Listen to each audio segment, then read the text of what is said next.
Jour 6 de ce challenge 30 jours pour devenir digital nomade.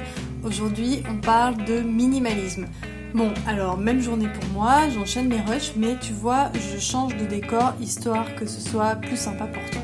Aujourd'hui, on est là pour parler minimalisme. Alors, c'est un concept que nous avons découvert avec Lucas quand on est parti pour la première fois. Nous sommes passés d'une maison de 70 mètres carrés à un bateau de 38 pieds, donc de 12 mètres, par 3, 80. Et donc il a fallu faire énormément de choix, énormément de tri, de dons, de ventes, etc. Qu'est-ce qu'on fait de la télé? Qu'est-ce qu'on fait du canapé? C'était assez drastique. Et en fait, de fil en aiguille, donc on a été confrontés à ce minimalisme en partant, mais de fil en aiguille, c'est vraiment un concept qui a de plus en plus fait sens pour nous. Et je me suis aussi rendu compte que c'est un concept qui fait sens pour beaucoup de digital nomades. C'est logique, on part vivre dans des endroits seulement avec un sac à dos ou 2 valises ou un bateau, un van, mais quel que soit le choix, de toute façon on n'emporte pas ses meubles, on n'emporte pas tous ses souvenirs. Et donc forcément le fait de devenir minimaliste et de n'avoir avec soi que des choses qui sont vraiment utiles, c'est un concept assez présent dans le nomadisme digital, donc je voulais t'en parler aujourd'hui, te donner quelques conseils. Bon, il y a vraiment tout un tas de blogs et de lifestyle autour du minimalisme et je le comprends parfaitement. C'est vraiment une façon de vivre aussi de manière minimaliste qui prend du sens.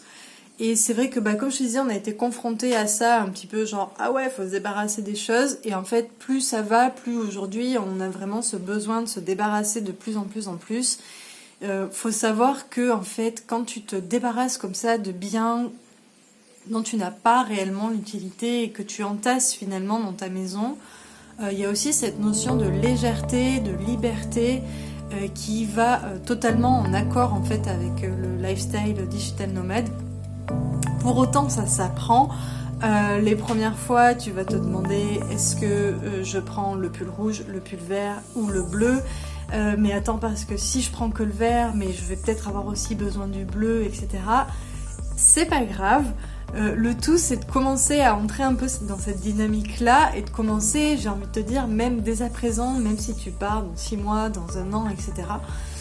Parce que faire le tri tout d'un coup, c'est assez drastique. Donc, commencer à se mettre un peu en mode minimaliste, c'est bien.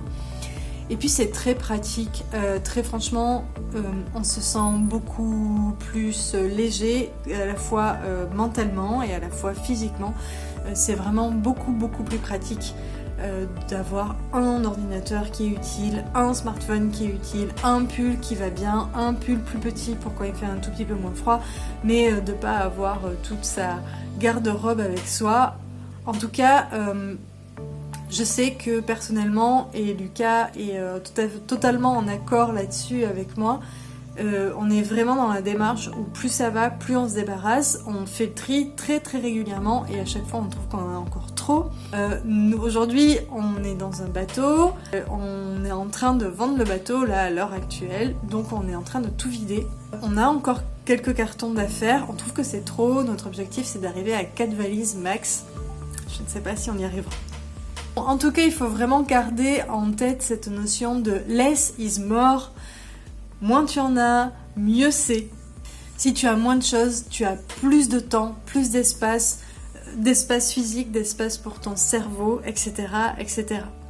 Il faut se libérer. Et enfin, une dernière chose, quand on parle minimalisme avec les gens qui sont pas encore dans cette démarche-là, les copains qu'on laisse en France, la famille, etc., beaucoup nous disent « Oh, mais ça doit être assez inconfortable de vivre comme ça, t'as qu'un pull, tu as toutes tes affaires dans un bateau, mais comment tu fais ?» Bon, alors nous déjà, on est quand même assez bien confort dans un bateau, il y en a qui partent seulement avec un sac à dos, donc c'est encore pire. Mais non, cette notion d'inconfort, elle est fausse. En tout cas, nous, on le ressent vraiment pas comme ça. Au contraire, moins on a de choses, plus on se sent vraiment confortable et libre.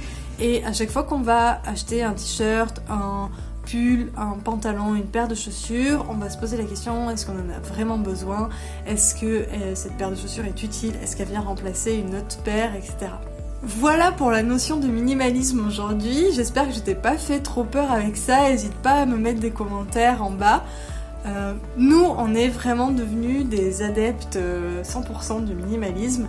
Il paraît que les digital nomades sont des as du minimalisme. Je te laisse aussi en lien, en commentaire, mon article qui en parle un peu plus précisément et qui t'aidera peut-être à faire le tri et des choix avant de partir. Je te retrouve demain dans la 7e vidéo où je te raconterai comment nous sommes devenus digital nomades, quel a été notre parcours, comment on en est arrivé là. Ciao ciao et à demain!